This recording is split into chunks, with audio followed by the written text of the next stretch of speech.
各位朋友，大家好，欢迎来到查理斯木，让我们来聊聊最近有什么好的投资机会。全球资本市场在感恩节牛市行情过后，在12月的第一个交易日都迎来了下跌，其中加密货币再度遭受恐慌性的抛售，比特币单日下跌了4.3%，以太币则大跌了7%，跌幅最重的还是加密货币概念股，惨遭血洗。比特币代币股 MSTR 盘中一度暴跌11%，而 Tom Lee 代言的以太坊代币股 BMNR 则更是单日暴跌14%。那么，如果你已经买入并且持有了加密货币或者是币股，现在应该割肉跑路，还是应该逢低买入？本期视频，查理将从宏观经济和股票基本面的角度，为朋友们带来深度解答。好，就让我们开始吧。那引发本轮美股和加密货币抛售的导火索是日本央行行长植田和男在11月30日的讲话。他表示，日本央行将在12月19日的议息会议中权衡加息的利弊，并在适当的时机做决定。因为日本国内的高通胀以及日本国债及利率飙升等原因，日本央行必须重新开启加息的进程，以抑制通胀的加速。BOJ 最终的目的是为了稳定日本的物价，避免日元和日本国债的价值过快的贬值。那目前日本的基准利率维持在0.5%，然而随着植田和男的鹰派发言，市场已经计价了高达80%的概率，日元将在12月19日升息25个基点，基准利率从0.5%上调到0.75%。那就有很多自媒体很紧张，渲染说本次日元的加息又可能导致类似2024年7月底的情况，引发日元套利交易的平仓潮，引爆美股市场。查理通过 Bloomberg 后台给出的数据，可以很清晰地告诉朋友们，不需要担心 Yen Carry Trade 2.0的再度发生，因为自从去年8月份发生了借日元买美股的爆仓事件之后，大多数投资者已经意识到了日元加息的风险会持续存在，没有再头铁继续加杠杆去借日元了。我们现在看到的美股和加密货币市场的闪崩，更多是感恩节反弹行情之后，市场做一个健康的回撤，还没上升到全球金融危机的高度，朋友们也无需过分担心。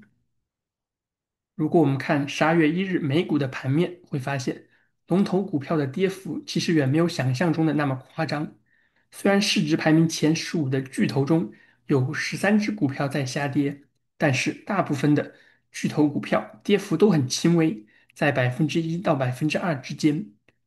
值得注意的是，AI 芯片老大股王英伟达居然在今天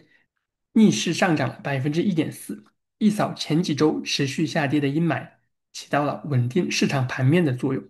反而是最近火到发烫，因为和谷歌合作设计定制芯片 TPU 的巨头博通的股票今天大跌了2.8%。查理在11月25日的节目中就计算过 NVIDIA 和 AVGO 股价在2026年的潜在涨幅。CRI 投资系统经过计算，发现英伟达股价暂时被低估，而博通的股价则大幅跑在了基本面业绩增长的前面，存在着下跌回调的风险。感兴趣的朋友可以回去看看我们在11月下旬关于七巨头股票分析的节目。那如果我们看标普指数的盘面，会发现指数走的也是相当的稳健。可以看到标普的125天移动平均线已经逐渐逼近6500点，而在这个移动平均线上，大量的机构已经设置好了自动触发的买点，可以作为近期的一个强力支撑。也就是说，除非发生像川普关税战3.0或者美联储突然加息这样的核弹级别的黑天鹅事件，如果只是普通的利空消息，标普最大回撤幅度可能就已跌到移动平均线所在的6450点到6500点的范围，就跌不动了，因为机构会趁机逢低买入，而这个最大回撤幅度也就不到5%。朋友们目前可以暂时不考虑美股崩盘的风险。当然，我们都知道，美股在感恩节以来的大反弹，其核心原因还是美联储官员的鸽派表态，对于在12月10日 FOMC 议息会议上持续降息25个基点，给了市场足够的信心。可以看到，截止到12月1日，市场预计有高达86%以上的大概率，美联储会将联邦基准利率从现在的3.75%到4%，降低到3.5%到3.75%，相当 nice。更为关键的是，美国总统川普11月30日在空军1号专机上对随行记者表示，他已经知道要选谁做新一任的美联储主席了，并且提名将在近期正式公布。朋友们都知道，现任主席鲍威尔的任期将于明年的5月份到期，而川普一直对鲍威尔迟迟不肯大幅降息的态度非常不满，已经几次三番威胁要开除鲍威尔，说他是笨蛋，行动总是太慢。川普指责美联储维持高利率不符合当前美国的经济形势，并且强调高利率环境伤害了美国的家庭和经济。虽然川普的鲁莽做法确实太过火，但是查理对于高利率伤害普通美国家庭的判断还是比较认可的。朋友们，别看现在官方统计的美国失业率只有4.4%，但是实际情况远比劳工部的数据糟糕得多。事实上，如果我们把想找工作但一直没找到，以及只能做兼职的人数也加入到失业人群的统计中，那么更为广泛的失业率，也就是 U6失业率，截止到2025年9月份，已经高达8%，相当夸张。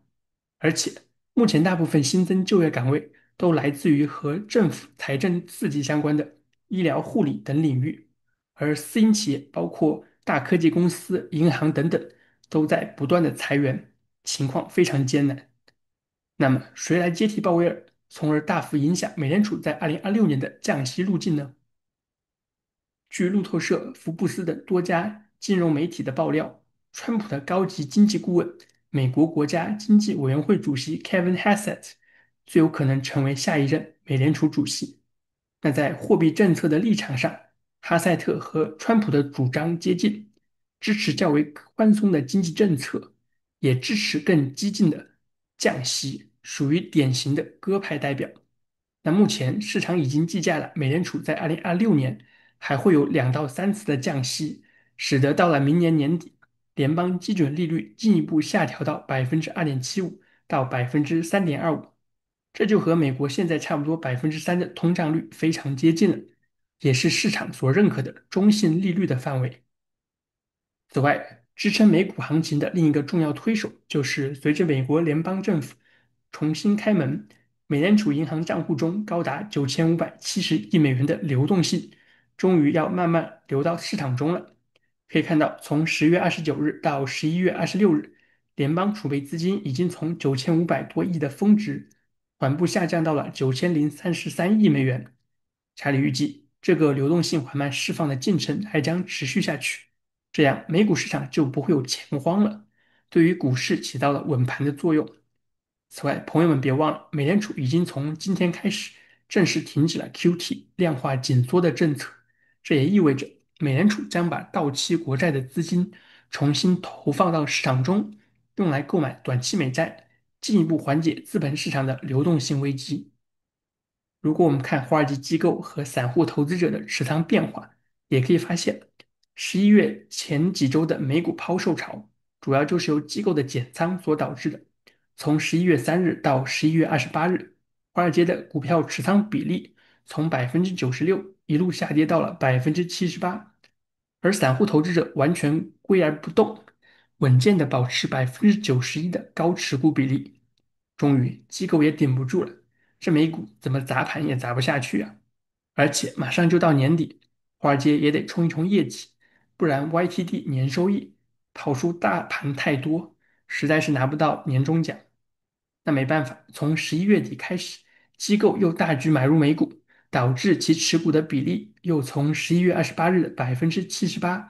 大幅上升到了12月1日的84%，确实有点让人哭笑不得。那机构的追高买入也是查理目前谨慎看好美股市场在2025年收官阶段会有一波不错表现的关键原因。好，说了这么多日本和美国的经济新闻，我们终于来到了本期节目的主题：加密货币和币股。可以看到，比特币在感恩节期间，实际上也和美股一样，有一波高达9%的强势反弹。在11月27日，比特币的价格就已经突破了9万美元。然而，就是日本银行行长的鹰派发言，导致加密货币再度闪崩，比特币的价格也单日大跌了7%，又从9万1000美元下跌到了现在的8万6000美元附近。然而，查理的 CRI 人工智能投资系统认为，本次市场恐慌性的抛售反而是逢低买入比特币 ETF、IBIT 或者 FBTC 的好时机。我们很可能看到比特币的价格出现了一个双底部的筑底走势，然后借由美联储持续降息的利好前瞻，在2025年年底或者2026年1月份重新突破10万美元的大关。朋友们，如果持有比特币或者 IBIT，完全不需要过分恐慌，稳健持有即可。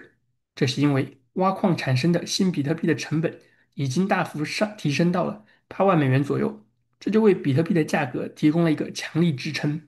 除非碰到像2022年那样的美联储加息、美元急速增值的情况，比特币才可能大幅跌破挖矿的成本价。而这个可能性，目前我们是看不到的，因为美国的通胀率并没有像日本那样突然飙升。一句话，美国人自己都快失业了，那还有额外的闲钱去买房买车来刺激通胀的上行呢，是不是？另外，我们可以看到，比特币在2025年的 YTD 年收益居然是负的9%，相当的惨淡。要知道，在以往的美股牛市中，比特币的涨幅大概是纳斯达克100指数的2倍左右，而到了12月份，纳指100指数 ETF QQQ 已经有高达21.3%的年收益，高出了比特币30%的表现。CI 系统认为，比特币目前处在的价格洼地，加上市场普遍看空加密货币，反而能够刺激它的价格反弹，看好 IBIT 在接下来几个月的上涨表现。那查理当然还是选择相信我的 AI 投资系统的建议，在11月21日的节目中，已经把 CRI 投资组合中比特币 ETF IBIT 的仓位从7.5%大幅提升到了15%。那目前我依然还是稳健的持有 IBIT 的投资，期待它在2026年开年的表现。好，说完了比特币，我们再来看看山寨币之王二饼以太坊的走势。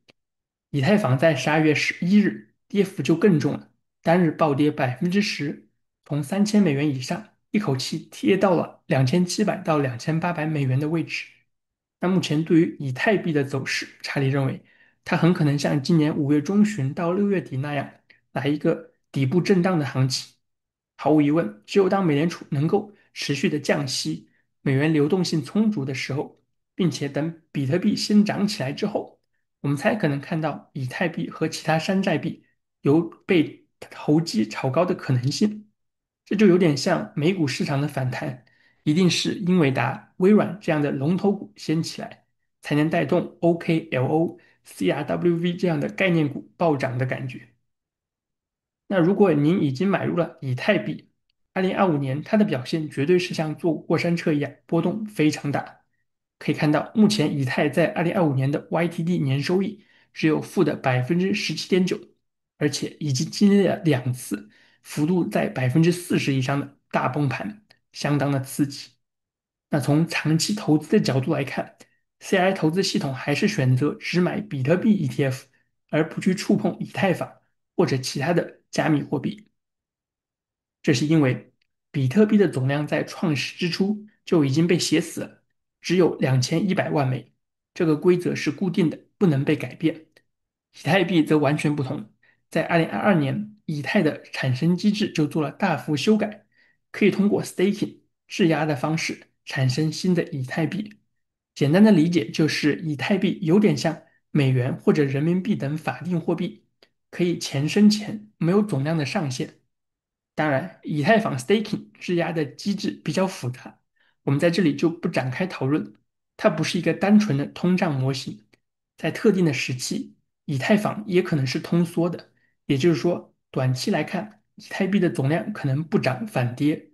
然而，从2022年到2025年这3年，以太币的总量还是从1.2亿枚缓步上涨到了现在的1.21亿枚。以太币肯定是比美元等法币的贬值速度要慢很多，但是还是比不过老大哥比特币，因为比特币的总量实际上是在逐渐降低的。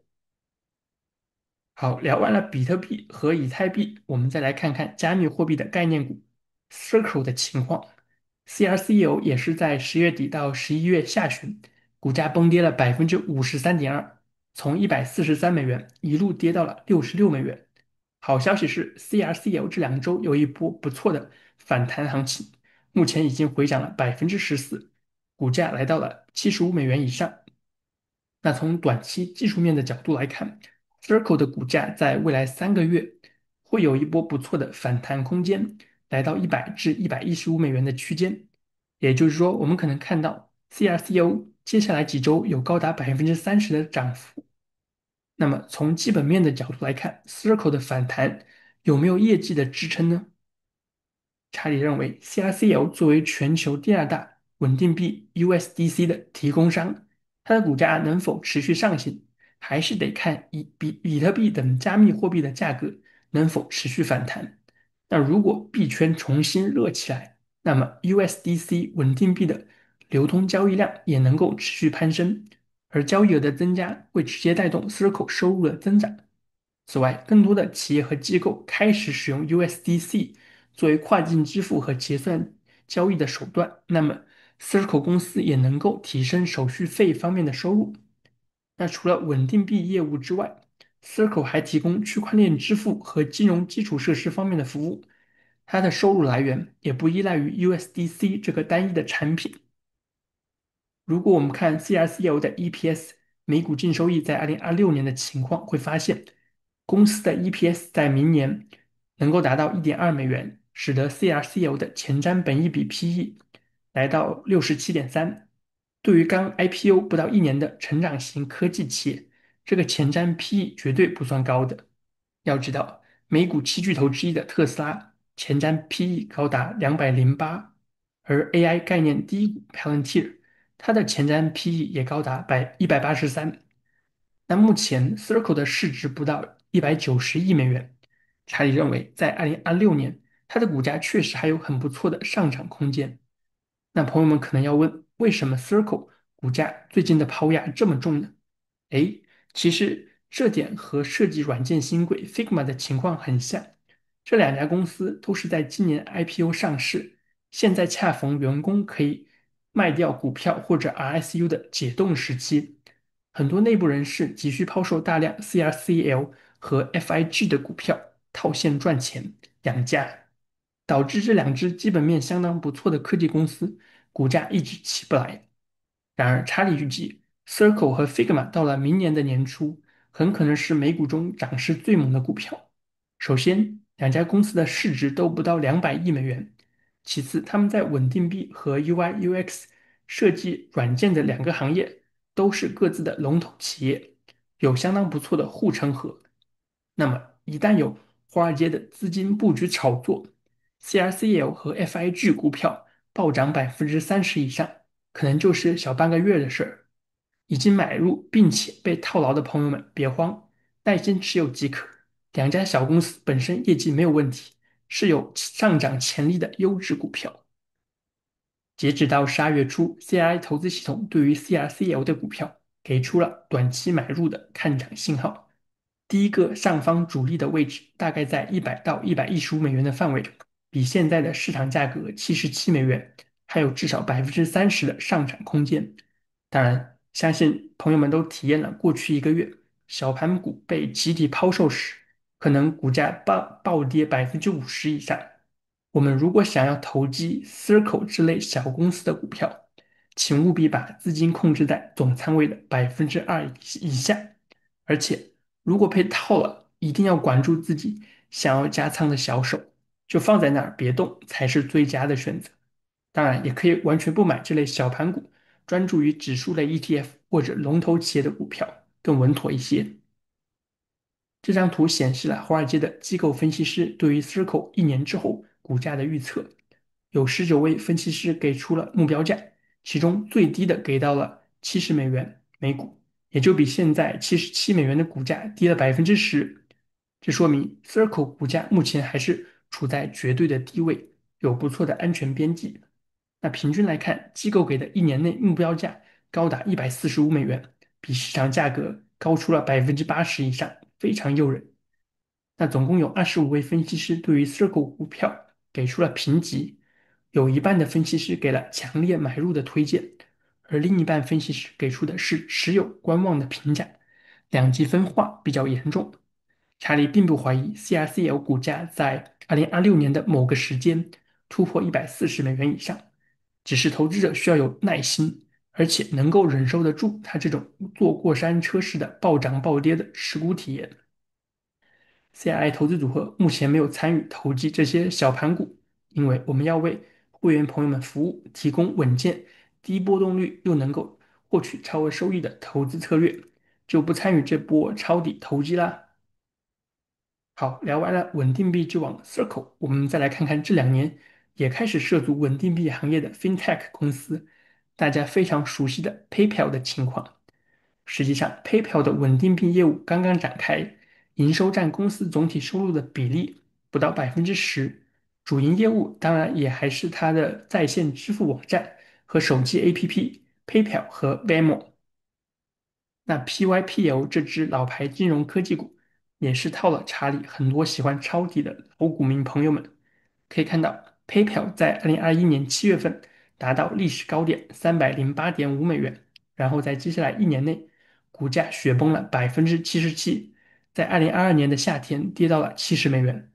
这个跌幅和时间段和社交软件巨头 Meta 简直是如出一辙。当然，Meta 毕竟是美股七巨头成员，随着扎克伯格放弃元宇宙，它的股价在2023到2024年 V 型反弹，早已收复了原先的跌幅。而 PayPal 可就没有那么幸运了，因为在支付领域的竞争者实在太多，包括 Stripe、Block 等新型 FinTech 公司，以及 Apple Pay、Google Pay 和 Zelle 等巨头的产品服务。投资者并不看好 PayPal 在接下来几年它的 EPS 净利润能够有大幅上涨的可能性。有很多交易员戏称 PayPal 应该改名叫 PayPal，因为持有他家的股票实在是太痛苦了，被套得死死的不说，每次好不容易有个反弹，又马上被卖回来了。前一段时间，OpenAI 的金手指支那达那刺激了甲骨文、AMD 等众多科技股在短时间内暴涨30%以上，唯独对于 PayPal 居然没起什么作用，就很让人无语。为此，查理特别关注了一下 PayPal 的基本面情况，在这里呈现给大家。可以看到，PayPal 的 EPS 在2026年增速确实不快，只有不到10%，比标普500指数平均12%的 EPS 年增速还要略低一些。公司在2027到2028年 EPS 增速会好一点，但是也就在11%到13%左右，要远逊于它的直接竞争对手 Block 公司高达20%以上的年增速。当然，PayPal 的本益比也确实不高，只有12.4，有点被市场低估的嫌疑。但是低估的也不多，毕竟它已经过了高速增长的阶段。除非 PayPal 在未来能够抢占 Circle 的稳定币市场份额，不然确实有点缺乏想象的空间。可以看到，PayPal 的股票在11月份也有20%的下跌，而在过去一周有8%的反弹，表现也算是差强人意。我的 AI 系统目前对于 PayPal 给出的是短期买入的信号，在1个月内的目标价格在66到71美元之间，比起现在的市场价62.7美元，要高了7%到10%左右，不算太多。因此，朋友们对于 PayPal 股票的反弹，别抱有太高的期待，小幅积安就好。你说要让它再往下跌也很难，毕竟 PayPal 公司还在赚钱，盈利能力也不错，基本面也还是 OK 的。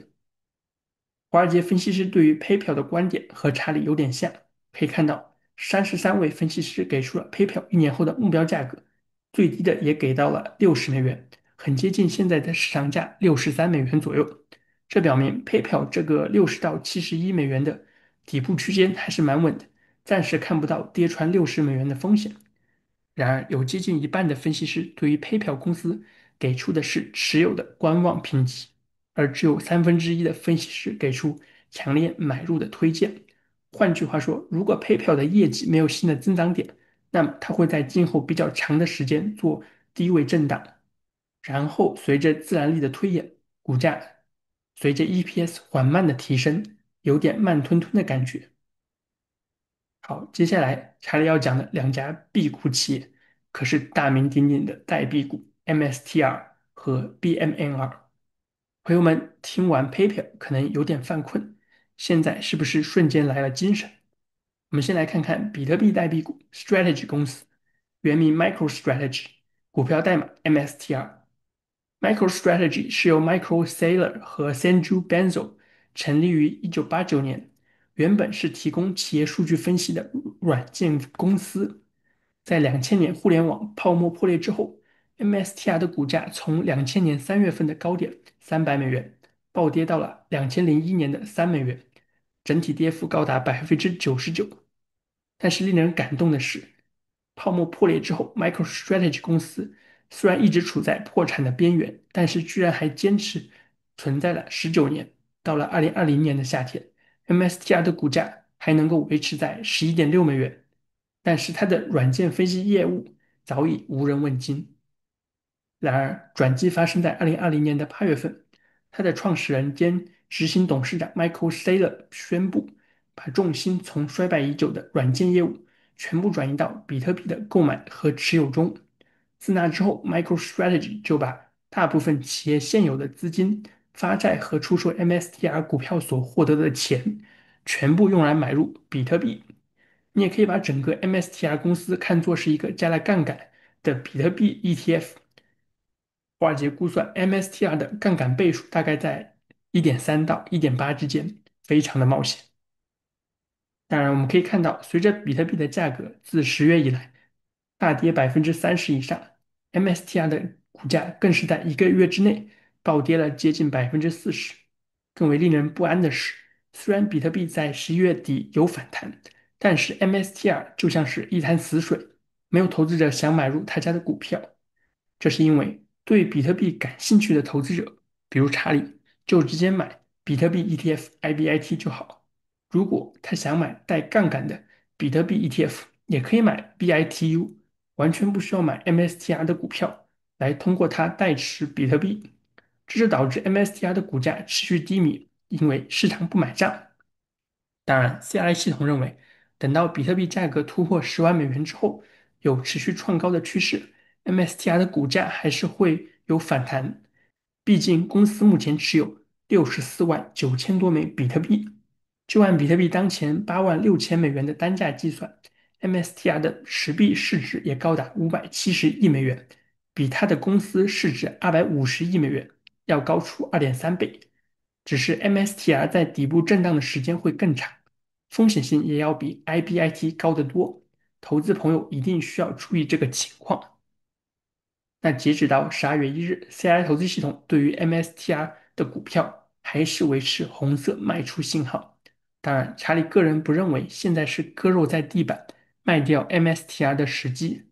如果是我，查理会选择继续持有 MSTR，但是不会加仓，就放在那儿。我们可能看到 MSTR 在150到180美元做一个底部震荡的结构，然后随着2026年某个牛市的催化剂。比如说美联储紧急降息等因素，使得加密货币市场再度火热的时候，MSTR 的股价应该还是有机会反弹到300美元以上的。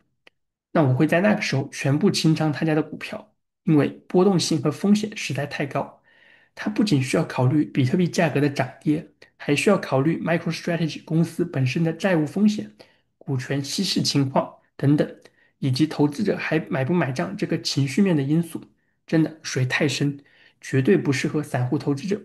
咱不如直接买 IBIT，甚至是 BITU，都比买 MSTR 靠谱，是不是？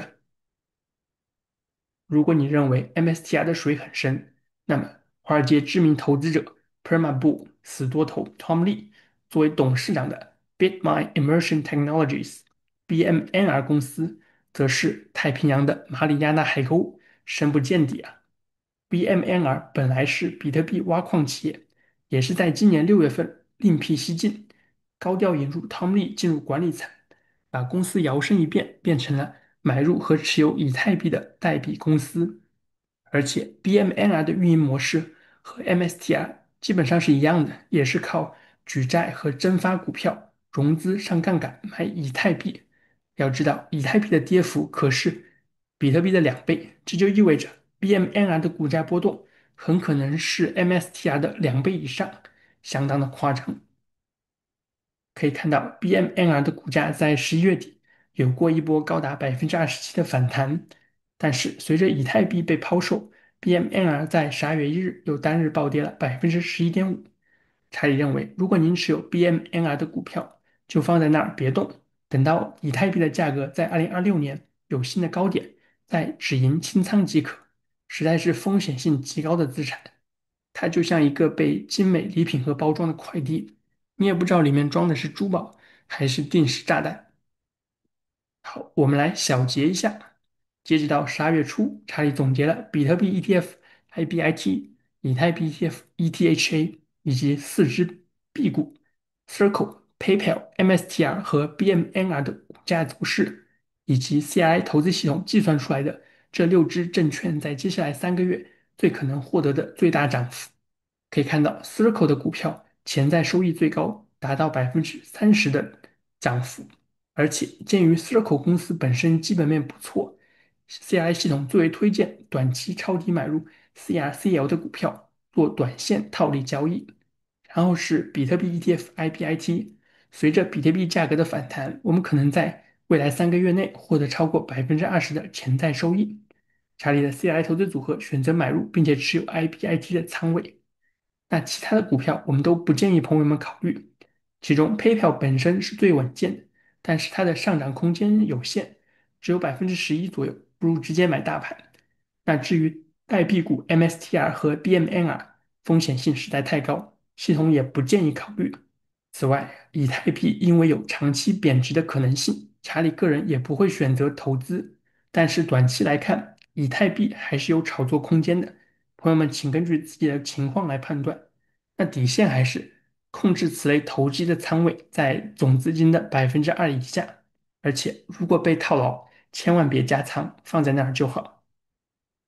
好，接下来是12月1日 CI 投资系统的最新持仓配置。我的 AI 系统会根据每天更新的金融数据，包括标普500指数的走势、美债值率的变化、全球央行的流动性、大宗资产价格的波动等等，来对美股、短债、黄金和比特币的持仓做出必要的调整或者维持不变。那目前系统依然把85%的资金分配给美股指数或者有上涨动能的个股。把15%的资金分配给比特币 ETF IBIT 或者 FBTC。目前所有指数都已经反弹，超过了系统给出的买点，我们不需要着急买入。但是在个股层面，系统推荐了3只股票，分别是 Adobe、波音和联合健康 UNH，它们的买点也在绿色括号内标了出来，大家可以参考一下。比特币 ETF、IBIT 和 FBTC 也是可以考虑逢低买入的不错选择。如果您的投资风格偏向保守，可以尽量控制比特币的仓位在总资金的10%甚至5%以下，以减少加密货币价格的波动带来的额外风险。查理的 CRI 投资系统的进攻性调整的稍微有点高，这里只是给大家做一个参考，您还是需要根据自身的情况来调整股票、现金、黄金和比特币的仓位配置。那之所以我们有好几个月没有买入黄金类 ETF，包括 IAUM 和 GLD，是因为黄金这3个月依然在持续创下历史新高。CI 投资系统对于追高的买入是尽量去避免的。那如果在2026年黄金的价格有较大幅度的回撤，查理的 AI 系统也会在第一时间提醒我们建仓买入 IAUM 或者 GLD。毕竟黄金在历史中是既可以抗通胀，又能一定程度抗通缩的避险神器。这是截止到2025年12月1日 CI 投资组合的最新持仓。我们在11月27日小幅加仓买入了英伟达和 Adobe 的股票，同时还建仓了台积电的股票，其他部位保持不变。